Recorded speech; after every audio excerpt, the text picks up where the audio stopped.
Hi పిల్లలు, చిన్ని కథల ఛానల్కి స్వాగతం. ఈరోజు మనం రక్షాబంధన్ బహుమతులు మాత్రమే కాదు అనే చిన్ని కథ గురించి తెలుసుకుందామా?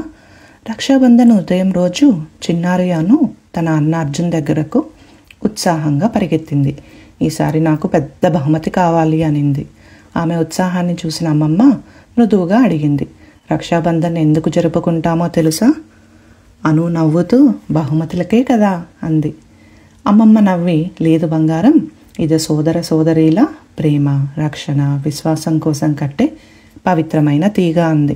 అమ్మమ్మ రాణి కర్ణావతి మరియు రాజు హుమయూన్ కథ చెప్పింది. ఒక తీగ రాజ్యాన్ని కాపాడింది అని వివరించింది. రాణి కర్ణావతి తన రాజ్యం ప్రమాదంలో ఉన్నప్పుడు మొఘలాయితనపు రాజు హుమయూన్కి రాఖీ పంపింది. హుమయూన్ దాన్ని చూసి తక్షణమే తన సైన్యంతో వచ్చి ఆమెను రక్షించాడు. రాఖీ అంటే మాట ఇచ్చిన బంధం, అది సామాన్యమైన తీగ కాదు.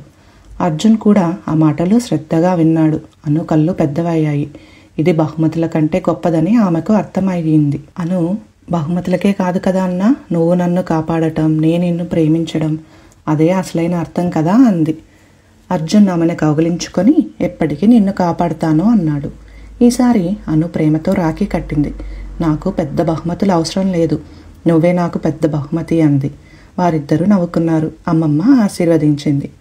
ఆ రోజు రక్షాబంధన్ నిజంగా ప్రత్యేకంగా మారింది.